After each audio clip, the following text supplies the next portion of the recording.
Kia Picanto overheating problems. Ito yung Kia Picanto na tinatap overhaul natin kasi nga nag-overheat siya. At ito yung itsura ng kanyang gasket nung ating napulot na yung head.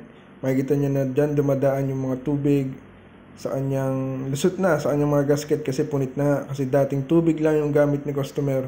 Kaya napabayaan niya yung kanyang cooling system. At ayun, kita nyo na parang chocolate yung kanyang mga butas sa kanyang passages. Tapos ito yung kanyang radiator, yung itsura ng kanyang radiator. Kaya babala sa lahat ng tubig ang gamit sa kanyang sasakyan is itigil nyo na yan. Magkulan na kayo. Tingnan nyo kung gaano kakalawang yung kanyang radiator. Yan.